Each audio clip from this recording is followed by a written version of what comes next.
మత్తయి సువార్త 27వ అధ్యాయము 62 నుండి 66 వరకు ఉన్నటువంటి లేఖన భాగాలు మనం చదువుకుందాం. సంఘమా, ఈ దినాల్లో సత్యమునకు అసలే తోవలేదు.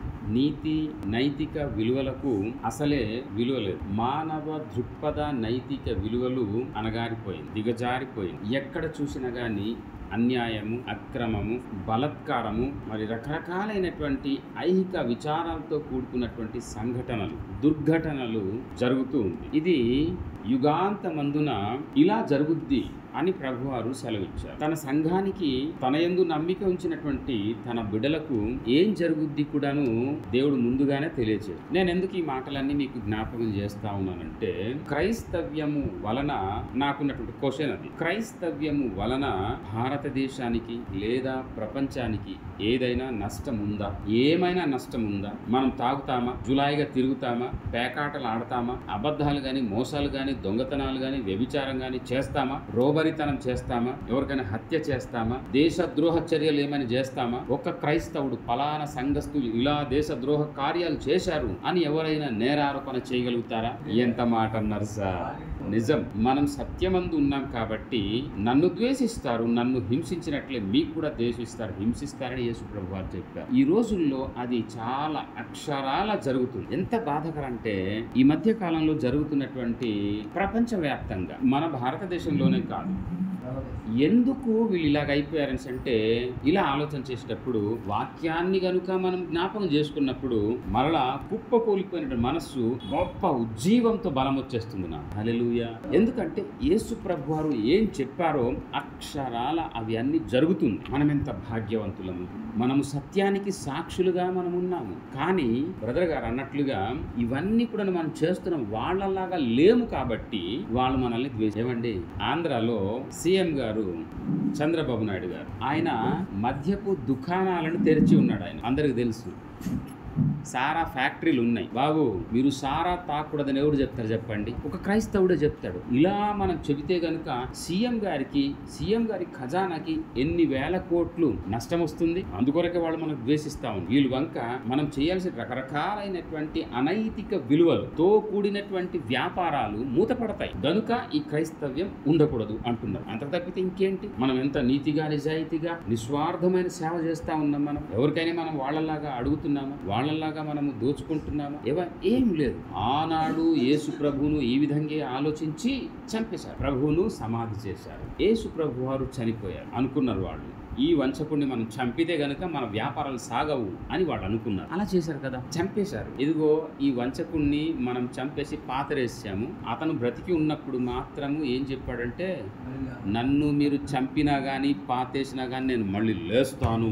హల్లెలూయా. అంటే సత్యానికి ఎవరైనా సమాధి చేయగలుగుతారా? సత్యానికి ఎవరు కూడాను సమాధి చేయలేరు. యేసు ప్రభు వారు అన్నారు, నేనే మార్గము, నేనే సత్యము, నేనే జీవము. ఆయన సత్యానికి ఆయనే మూల పురుషుడు. ఆయన సర్వ సృష్టికి ఆయనే మూల పురుషుడు. ఆయనకి ఎవరు చంపుతారండి? ఆయనకి ఎవరు మర్డర్ చేస్తారు? ఎవరు చేయలేరు. కానీ వాళ్ళు అనుకున్నారు, భ్రమపడ్డారు, ఈయనకి చంపేస్తే ఉన్న పీడ విరుగుడైపోతుంది. ఇలాగే ప్రపంచం అంతా అనుకుంటుంది. కానీ మీకు చెప్పనా, ఇలాగే వాళ్ళు అనుకుంటున్నారు, హింసిస్తున్నారు, క్రైస్తవులను చంపుతున్నారు, అన్ని చేస్తా ఉన్నారు. కానీ లోకమంతా కూడాను 8.56 బిలియన్స్ మంది ఉంటే అక్కడ 3.5 బిలియన్స్ క్రైస్తవులే ఉన్నారు. లోకమంతా క్రైస్తవులు రోజు పెరిగిపోతా ఉన్నారు. మొన్న ప్రవీణ్ పగడాల గారికి చంపేస్తే పీడ విరుగుడైపోద్ది అని అతన్ని మట్టు పెట్టేశారు. కానీ ఏం జరిగింది తెలుసా? ఒక ప్రవీణ్ గారికి చంపేస్తే లక్షల మంది ప్రవీణ్లు పుట్టేశారు.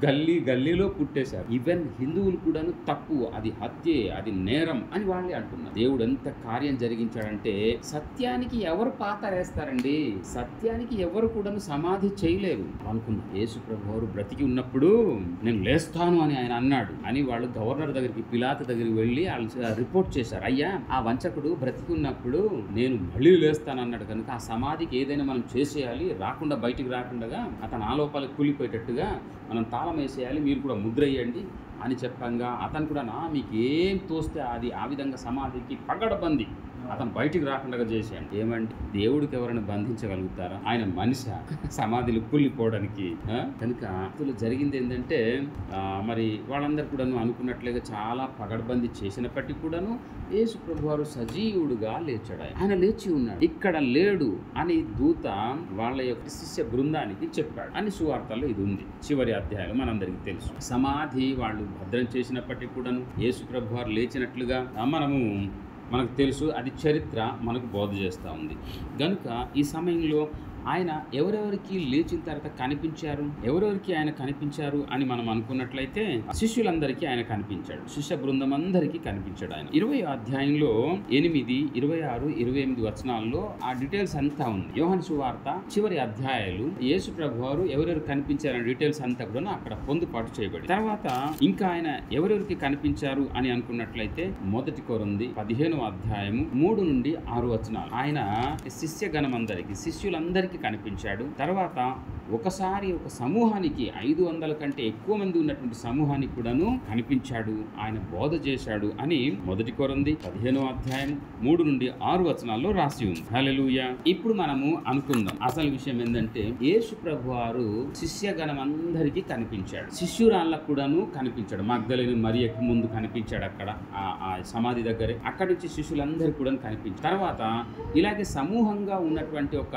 500 కంటే ఎక్కువ సమూహం ఉన్నటువంటి సమయం ముందు ఆయన ప్రత్యక్షమై ఇవన్నీ కూడాను ఆయన నేను లేచి ఉన్నాను, నేను సజీవుడను అని ఆయన జ్ఞాపకం చేశాడు. అయితే ముఖ్యంగా యేసు ప్రభువారు లేచిన తర్వాత ఆయన ఇంతమంది కనిపించాడు కదా, ఏమేం బోధ చేశాడు అన్నదే ఇప్పుడు సారాంశం మనం జ్ఞాపకం చేసుకుందాం. అందులో మొదటి మాట, ఆయన సత్యాన్ని గ్రహింప చేయటానికి ఆయన దర్శనం. ఇదే యోహాను సువార్త 20 అధ్యాయము 14 నుండి 18 వచనాలు. ఏంటి సత్యము అని అంటే అసత్యము కాని. ఏంటి అసత్యం అంటే సత్యాన్ని బంధించి సమాధి చేసి కుల్లబొడచాలి అని వాళ్ళు అనుకున్నారు. అది అసత్యం. సత్యం ఏంటి అంటే యేసు ప్రభువు నేను లేస్తాను అని ఆయన చెప్పాడు, అది సత్యం. ఆయన చెప్పినట్లే ఆయన లేచాడు. ఆయన 16వ కీర్తనలో నీ యొక్క పరిశుద్ధునికి నువ్వు కుళ్ళు పట్టనీయవు అని రాసి ఉంది. ఈరోజు వాగ్దానం ఏంటి? ఎవరైతే యేసు ప్రభునందు విశ్వాసం ఉంచుతారో వారు చనిపోయినా గాని మరణం నుండి జీవంలోనికి దాటి ఉన్నారు. హల్లెలూయా. మనమందరం కూడాను శరీరానికి ఉన్నటువంటి ప్రాణాన్ని విడిచేసినప్పుడు మహిమదేహంతో మనము లేస్తా ఉన్నాం. హల్లెలూయా. ఇంత గొప్ప ఆశీర్వాదాన్ని దేవుడు అనుగ్రహించాడు. సత్యానికి ఎవరు సమాధి చేస్తారండి? కనుక ఈ సత్యానికి వాళ్ళు ఎదురు తిరిగినప్పుడు సత్యము అయినటువంటి యేసు ప్రభువారు ఇదిగో శిష్యగణానికి ఆయన దర్శనం. ముందు మగ్దలేని మరి ఆ తర్వాత పేతురు, యోహాను అందరూ కూడాను ఇంకా ఫాలో అప్ అయ్యారు, ఆ యొక్క సమాధిలోకి వెళ్ళారు. తర్వాత ప్రత్యక్షంగా యేసు ప్రభు వారిని చూసి వారు తరించారు. కానీ కొంత విస్మయము, విభ్రాంతి, అపనమ్మకం ఉంది. అవంతా కూడా మనం జ్ఞాపకం చేసుకుందాం టూకీగా. అయితే ఈ సమయంలో సత్యానికి ఎవరు కూడాను పాతర వెయ్యలేరు అన్నటువంటి సత్యాన్ని మనం గమనించాలి. కనుక సత్యమందు యేసు ప్రభు వారు మన అందరికీ ప్రతిష్ట చేసే ఆశీర్వాదం సమృద్ధిగా అనుభవించే కృప మనందరికీ కలుగును గాక. అందరు కల్లారా చూశారు. ఇప్పుడు మీరు కల్లారా యేసు ప్రభుని చూస్తున్నారా లేదా? ఈయనే ఆయన దేవుడై ఉన్నాడు. ఆయన వాక్య రూపేణ మన మధ్య ఇప్పుడు ఆత్మ సంచకరువుగా ఉన్నాడు. హల్లెలూయా. కనుక మనము ఇంకా లోతుల్లోకి వెళ్తే ఆయన వాక్యమే సత్యము, ఆ వాక్యమందు మనల్ని ప్రతిష్ఠితులుగా దేవుడు చేసి ఉన్నాడని, నేనే సత్యము, నేనే జీవము, నేనే మార్గము అని ప్రభువారు యోహాను సువార్త 14వ అధ్యాయం 6వ వచనంలో ఆయన పేర్కొన్నారు. హల్లెలూయా. కనుక మరి యేసు ప్రభు వారు చనిపోయారు కానీ ఆయన తిరిగి లేచి ఇదిగో శిష్యగణానికి ఆయన దర్శనమిచ్చాడు. ఈరోజు మనకుడను ఆయన దర్శనమిచ్చాడు. ఎందుకంటే సత్యాన్ని మనము ప్రకటన చేయడానికి ఆయన దర్శనమిచ్చాడు. సత్యమందు మనం ప్రతిష్ఠితులై ఉండడానికి, ఆ దీవెనలన్నీ అనుభవించడానికి దేవుడు మనకు దర్శనమిచ్చాడు, ప్రత్యక్షమయ్యాడు. రెండవ మాట మనము ఆలోచన చేసినట్లయితే యోహాను సువార్త 20వ అధ్యాయము 19 నుండి 25 వచనాలు. అక్కడ వాళ్ళ యొక్క భయమును, భ్రాంతిని, కలవరమును దేవుడు తీసివేయటానికి ప్రత్యక్షమయ్యాడు. ఏం జరిగింది? యేసు ప్రభువాన్ని చంపేశారు, సమాధి చేశారు, కానీ ఆయన తిరిగి లేచాడు. కానీ మన యొక్క శిష్యగణం వీళ్ళందరూ కూడా ఒక రూమ్ లో దూరిపోయి వణుకుతా ఉన్నారు. అరే యేసు ప్రభుని చంపినట్లు మనల్ని కూడా చంపేస్తారేటు అని. మీకు విషయం చెప్పాను, మన ప్రవీణ్ పగడాల గారికి చంపేసిన తర్వాత లక్షల మంది రోడ్డెక్కారు. అక్కడ గవర్నమెంట్, కేంద్రం అంటే క్రైస్తవ సమాజానికి వ్యతిరేకంగా ఉన్న వారందరూ కూడాను లోపల గద్దించగా, బంధించగా వాళ్ళందరూ కూడా నోర్లు మూసుకొని సైలెంట్ అయిపోయారు. ఎవరు కూడా మాట్లాడటం లేదు. ఎంత భయం! భయం అంటే అంత భయపడతా ఉన్నారు, అంత భయపెడుతున్నారు. ఇందాక చెప్పాను కదా, ఆ శర్మ అన్న అతనికి ఈ హమార ప్రసాద్ మీ ఇంటికి వస్తాము, మా గ్యాంగ్ అంతా వస్తామని అంటే తను భయపడిపోయి, అయ్యా నేను ఈ రోజు నుండి ఏ టీవీ ఛానల్లో నేను మాట్లాడను, హిందువులకి వ్యతిరేకంగా నేను ఒక్క మాట కూడా మాట్లాడను, నన్ను క్షమించయ్యా, నీ పాదాలు పట్టుకుంటున్నాను అని ఆయన వీడియో చేసి అంత భయపెడతా ఉన్నారు అన్నమాట. కనుక మన ప్రియమైనటువంటి శిష్య బృందం కూడాను గదుల లోపలికి వెళ్ళిపోయి గడవేసి మమ్మల్ని కూడా చంపుతారు, యేసు ప్రభువుని చంపినట్లు మమ్మల్ని కూడా చంపుతారని వాళ్ళు భయపడి భయంలో వరదాక్కున్నారు. ఈరోజు ఈ వాక్యం మనకి ఏం సెలవిస్తుంది అంటే, సత్యానికి సాక్షులుగా మనలను దేవుడు ప్రతిష్ఠితులుగా చేశాడు. ముందు మాట వరుసలో. గనుక మనము ఆ సత్యానికి సాక్షులుగా నిలబడాలి. అంటే ప్రాణం పోయేంత వరకు నువ్వు సత్యానికి సాక్షిగా నిలబడాలి. ప్రభువారు అన్నారు, నీ శరీరానికి చంపే అతనికి నువ్వు భయపడకూడదు. ఎవరిని భయపడాలి? ఆత్మను చంపేటటువంటి వారికి నువ్వు భయపడాలి అని ప్రభువారు అన్నారు. గనుక ఆత్మలను చంపేవాడు ఎవడంటే యేసయ్య మాత్రమే. సో ఈ సమయంలో మనం జ్ఞాపకం చేసుకుందాము, శిష్యులు భయపడతా ఉంటే యేసు ప్రభువారు డైరెక్ట్ గా ఈ గోడ లోపల నుంచి అట్లా వెళ్ళిపోయినారు. లోపలికి వెళ్ళేటప్పుడు వీళ్ళందరూ కూడా వణుకుతా ఉన్నారు. మీకు సమాధానం కలుగును గాక అన్నాడు ప్రభు. హల్లెలూయా. అయ్యా బాబు, మీరు భయపడాల్సిన పని లేదు, నేను మరణాన్ని గెలిచి లేచాను, మీకు సమాధానం కలుగును గాక, నేను మీకు ఏదైతే వివరణ ఇచ్చానో అవన్నీ కూడా మీరు కలిగి జీవించండి కొన్ని మాటలు వారికి ప్రభువారు ప్రసాదించారు. కనుక ఈ సమయంలో ఇతరులను చూసి, మేక వన్నే పులులను చూసి, లేకుంటే సింహాల తోలు కప్పుకున్నట్టు తోడేళ్లను చూసి క్రైస్తవ సమాజం భయపడకూడదు. హల్లెలూయా. మన హృదయాల్లో, మన మస్తికాల్లో, మన మనస్సులో నికృతం చేస్తున్నటువంటి భయము, ఆందోళన, కలవరం పాటు యేసు నామములో తొలగిపోవును గాక. మనమందరం కూడా గర్జించే నీతి సింహాలం. అలా మనం బ్రతకాలి. ఆనాడు యేసు ప్రభువారు అలాగే వారికి ధైర్యపడి ఆయన సమాధానం ఇచ్చారు. మూడవ మాట మనము ఆలోచన చేసినట్లయితే, యోహాను సువార్త 20వ అధ్యాయము 26 నుండి 29 వరకు అక్కడ ఏం రాయబడిందంటే, యేసు ప్రభువారు మొదటిసారి శిష్యులకు కనిపించినప్పుడు 3 మార్లు కనిపిస్తాడు శిష్యులకు. అందులో 2వ మారు కనిపించినప్పుడు ఈ తోమా గారు అక్కడే ఉన్నారు. ఆ గదిలో ఇలాగే భయపడుతూ వాళ్ళు ఉన్నారు. మళ్ళీ ప్రత్యక్షమై, ఓ శిష్యగణమా, మీకు నా సమాధానం కలుగును గాక అన్నాడు ప్రభు మరల. హల్లెలూయా. అందరు కొంత మొదటిసారి చూశారు కదా, తోమ లేడు కదా, ఆ సందర్భంలో చూసినప్పటికీ కూడా ఏమో నాకైతే కాస్త అపనమ్మకమే, ఆయనే నా లేకుంటే ఇంకేదైనా రూపమా, లేకుంటే దెయ్యమా, భూతమా ఈయన అనుకున్నాడు. అవిశ్వాసపు తెర.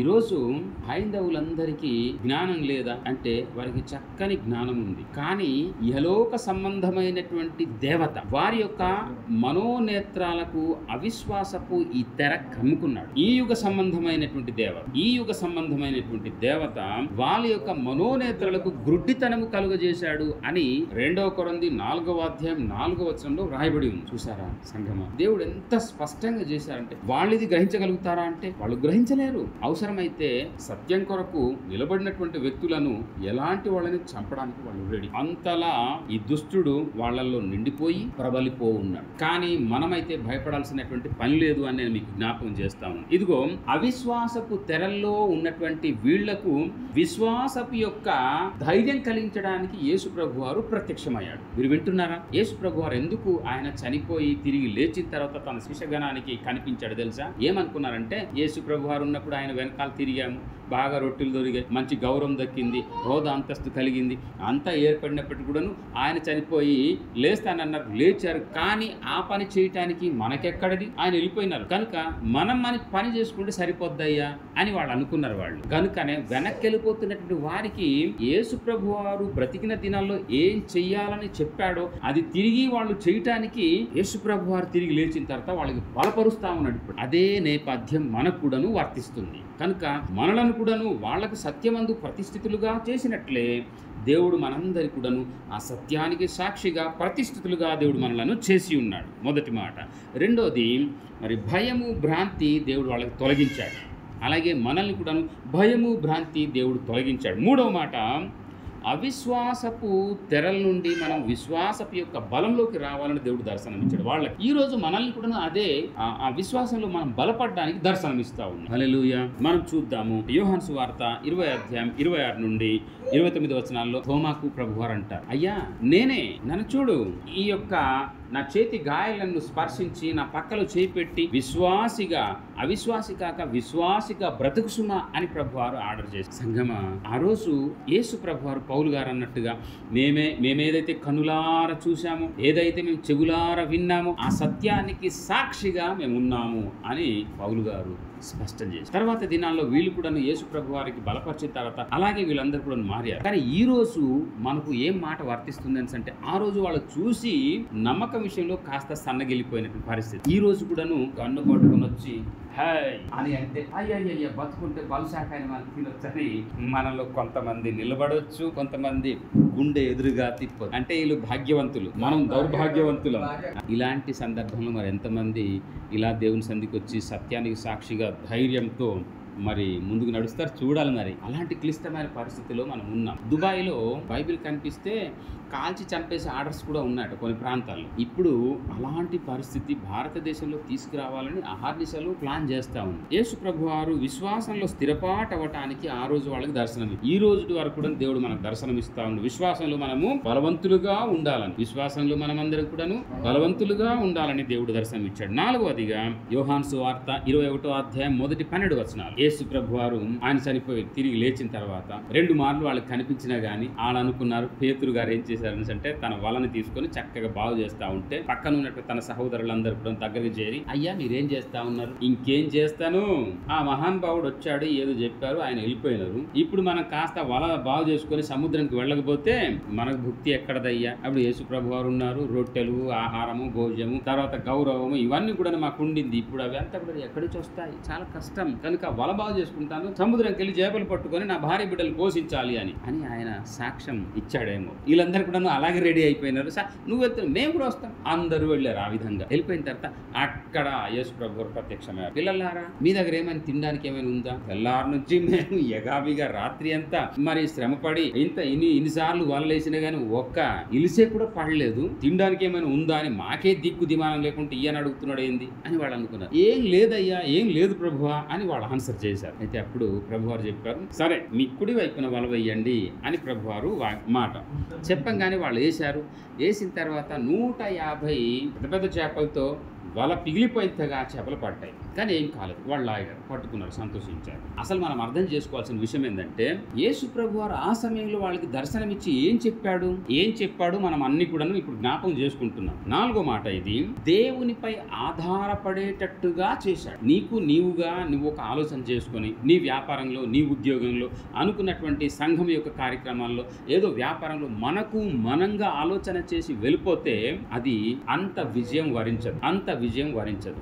కనుక ప్రతిదీ మనం చేసేటప్పుడు దేవుని యొక్క వాక్య ప్రకారంగా, ప్రణాళిక ప్రకారంగా నువ్వు చేస్తే అది విజయం అవుతుంది. కనుక దేవుడు చెప్పినటువంటి మాట ప్రకారంగా వీళ్ళు చేయటానికి, అంటే ఆయన మీద ఆధారపడేలాగా చేశాడు ఈయన. హల్లెలూయా. ఇది అక్కడ సంఘటన. కనుక మనం కూడా మన జీవితంలో యేసు ప్రభు వారికి ఇచ్చిన వాగ్దానం ప్రకారంగా, ఆయన ఉపదేశ ప్రకారంగా మనం చేయుట ద్వారా ఆయన మీద ఆధారపడుతున్నట్టు ఒక లెక్క. అప్పుడు ఏం జరుగుద్ది అని అంటే, 150 చేపలతో వీరు చాలా సంతోషించారు కదా, అలా మనం కూడాను మన యొక్క వ్యాపారంలో, మన ఉద్యోగంలో, మన ప్రయత్నంలో విజయం సాధిస్తాం. అలాంటి గొప్ప విజయభాగ్యము యేసు నామములో కలుగును గాక. 5వ మాట మనం ఆలోచన చేసినట్లయితే అదే 21వ యోహాను సువార్త 15-18 వచనాలు. సీమోను పేతురుకి అడిగాడు ప్రభు, పేతురు వీళ్ళందరికంటే నువ్వు నాకు బాగా ప్రేమిస్తున్నాను అంటే, అవును ప్రభువా అని ప్రేమతో సమాధానం ఇచ్చాడు. 2వ మారు అంటే అవును ప్రభువా అని కొద్దిగా స్వరం మార్చాడు. 3వ మారు అడిగితే అవును ప్రభువా నీకు తెలియదా అని వ్యసన పడ్డాడు. అప్పుడు ఈ 3 మార్లు కూడా అయితే నా యొక్క పిల్లలను, నా గొర్రెలను నువ్వు మేపు, కాయు అని అన్నాడు. ఈ మాటలు మనకి ఏం సెలవిస్తుంది అని అంటే, ఒక బాధ్యతను శిష్యులకు అప్పగించాడు. ఈ రోజు దేవుడు మనకు దర్శించి ఏం చెప్పాడు? ఇదే మాట దేవుడు మనకు జ్ఞాపకం చేయాలి. మీరు సర్వలోకానికి వెళ్ళి సత్య సువార్తను ప్రకటించండి, వాళ్ళకి నా యొక్క ఈ ఆహారం చేత వాళ్ళకి ఆ నిత్య జీవులకు నడిపించండి అని అదే బాధ్యత దేవుడు మనకి ఇచ్చాడు. హల్లెలూయా. కనుక ఈ లోకంలో రకరకాలైనటువంటి మరి ప్రతికూల పరిస్థితులు క్రైస్తవ్యానికి అలుముకుంటున్నా గాని ఇదిగో లెమ్ము తేజరిల్లుము అని ప్రభువారు అన్నారు. యెషయా గ్రంథం 60వ అధ్యాయం. ఆయన మాటలు మన యొక్క పాదాలకు వెలుగుమయ. ఆ బాటలో నడిస్తే మనం జీవపు వెలుగు కలిగి ఉంటామని యోహాను సువార్త 8:12లో వ్రాయబడింది. కనుక సంఘమా, యేసు ప్రభువారు చెప్పినట్లుగా మనము సత్యానికి సాక్షిగా ఉండటానికి మనము దేవుడు అప్పగించిన బాధ్యతను కొనసాగించేటువంటి వారుగా మనము ఉండాల్సినటువంటి అక్కరత అవసరత ఉంది. శిష్యగణానికి, ముఖ్యంగా పేతురుకి తన యొక్క సంఘ బాధ్యతను, ఈ సువార్త బాధ్యతను మరి పెంచేటటువంటి, పోషించేటటువంటి, పాలించేటటువంటి, మేపేటటువంటి బాధ్యత ఇచ్చాడు. ఈ రోజు మనకు కూడాను అదే బాధ్యత దేవుడు అనుగ్రహించాడు. అటు గొప్ప భాగ్యము యేసు నామములో మనమందరం కూడా స్వీకరించి దాన్ని కొనసాగించే భాగ్యము కలుగును గాక. 6వ మాట లూకా సువార్త 24వ అధ్యాయము 25-30 వచనాలు మనం చూసినట్లయితే, ఎమ్మాయిస్ మార్గంలో శిష్యులిద్దరూ నడిచి వెళుతుంటే అక్కడే ఆయన ప్రత్యక్షమయ్యాడు. ఆ తర్వాత వాళ్ళతో నడుస్తూ వాళ్ళకి గతంలో జరిగినవన్నీ కూడా తన వారి ఆత్మలో మండించాడు ఆయన. మనందరికీ తెలిసి ఇవన్నీ ఇంకొక మారు నేను జ్ఞాపకం చేస్తాను. కొంత దూరం వెళ్ళిన తర్వాత ఆ చీకటి పడగా మరి మాతో కూడా మీరు ఉండమని వాళ్ళు జ్ఞాపకం చేయగా వీళ్ళందరూ పోయి ఆ ఇంట్లో కూర్చున్నారు. ఆ తర్వాత యేసు ప్రభు వారు ఒక రొట్టెని తీసుకుని అది విరిచి వాళ్ళకి ఇవ్వగా అది వాళ్ళు తిన్నప్పుడు వారి యొక్క మనోనేత్రాలు తెరవబడ్డాయి. ఇది యేసు ప్రభు సమాధి గెలిచినటువంటి, మృతి గెలిచినటువంటి యేసు ప్రభు అని వాళ్ళు సాక్ష్యం ఇచ్చి గుర్తుపట్టారు. కనుక ఈ జీవమైనటువంటి ఆహారము మనం ఈ విధంగానే ఆ సత్యమందు మనం జీవించడానికి దేవుడు ఏం చేశాడని అంటే ఈ లేఖన భాగాలు మన ముందు ఉంచాడు. కనుక ఆ మూసివేయబడినటువంటి మన యొక్క మనోనేత్రాలు ఇదిగో వాక్యాన్ని మనం ఈ విధంగా భోజ్యము చేస్తూ ఉండటం ద్వారా మన మనోనేత్రాలు యేసు ప్రభును దర్శన రూపంలో ఈ భాగ్యం దేవుడు అనుగ్రహించాడు. కనుక మన మనోనేత్రాలు ఎప్పుడు కూడా తన యొక్క ధ్యానంలో ఉండేటువంటి మనకు ఈ తెరవబడినటువంటి మనోనేత్రాలతో దేవునికి సత్యమునకు సాక్షిగా జీవించే భాగ్యము యేసు నామములో మనందరికీ కలుగును గాక. తర్వాత చిట్ట చివరి మాట యేసు ప్రభు వారు ఏమన్నారంటే, శిష్యులారా వీరందరూ కూడా నాతో రండి. వాళ్ళందరూ కూడా వెంబడిస్తా ఉన్నారు. ఇప్పుడు యేసు ప్రభు సరాసరి ఎక్కడికి తీసుకెళ్లారంటే ఒలీవల కొండ దగ్గరికి తీసుకువెళ్ళారు. ఇప్పుడు మనం చదువుదాం, ఈ వచనం అయితే చదువుదాం. జకర్యా గ్రంథము 14వ అధ్యాయము మొదటి 2-3 వచనాలు మనం చదువు. ఈ విషయం మనం చదువుకున్నాం కదా. ఇప్పుడు అక్షరాల ఇది ప్రవచన వాక్యం. ఇది ఏం జరుగుద్దో ఇక్కడ చెప్పబడింది. అంత్యదినంలో ఏం జరుగుద్దో, కలి అంటే యుగాంతంలో ఏం జరుగుద్దో ఇక్కడ చెప్పబడింది. తర్వాత ఈ మాటలు మనకి ఏం బోధ చేస్తుంది అని అంటే, సంఘమంతా కూడాను, క్రైస్తవ లోకమంతా కూడాను చెరపట్టబడేటటువంటి రోజులు. ఇందాక మన బ్రదర్ గారు అన్నారు సార్, కానీ అక్కడేం చెప్పబడిందంటే అవిముక్తేశ్వరానంద స్వామీజీ గురించి గతంలో నేను మీకు చెప్పాను. బిశ్రాంపూర్, ఛత్తీస్గఢ్ లో బిశ్రాంపూర్ అనే ఒక గ్రామం ఉంది. అక్కడ 3 గ్రామాల కూడలి అది. అక్కడ మరి ఉన్నటువంటి ఈ 3 గ్రామాల్లో కూడాను అందరు కూడా క్రైస్తవులే ఉన్నారట. కనుక ఈ ముక్తేశ్వరానంద స్వామీజీ ఏమని చెప్పాడంటే, మీరందరూ కూడా బయలుదేరి వెళ్ళి అక్కడ ఉన్నటువంటి వాళ్ళందరూ కూడాను చంపేసేయాలి. అక్కడ స్త్రీలు వాళ్ళ కోడలికి, వాళ్ళ కూతుర్లకి చెరిపేసేయాలి, పిల్లలకు, ముసలి వాళ్ళందరికీ నరికేసేయాలి అని డైరెక్ట్ గా ఆయన మొన్న చెప్పాడు. నా దగ్గర ఉంది, మరి మీరు వింటారంటే తర్వాత మీకు వినిపిస్తాను. వాక్యం ఏం సెలవిస్తుంది అని అంటే, యుగాంతంలో ఇది సంఘానికి దాపురిస్తుంది. కానీ ప్రభు వారు ఏమన్నారంటే, ఇది జరుగుద్ది, ఆ సమయంలో వాళ్ళందరికీ మట్టుబెట్టడానికి నేనే వస్తాను, నేను వచ్చి వీళ్ళందరికీ సంహరిస్తాను అని ప్రభు వారు వాగ్దానం చేసి ఉన్నారు. ఆయన వచ్చి ఎక్కడ తన కాలు మోపుతారంట? ఒలీవల కొండ పైన ఆయన వచ్చి కాలు మోపుతారు. యేసు ప్రభు వారు శిష్యులతో వెళ్ళారు కదా. ఎక్కడికి వెళ్ళారు? ఒలీవ కొండ దగ్గరికి వెళ్ళారు. ఈ మాటలన్నీ కూడాను ఆయన తిరిగి రిపీట్ చేస్తూ, బోధ చేస్తూ అక్కడి నుంచి ఆయన పరలోకానికి వెళ్ళిపోయినారు. ఆయన అవునండి.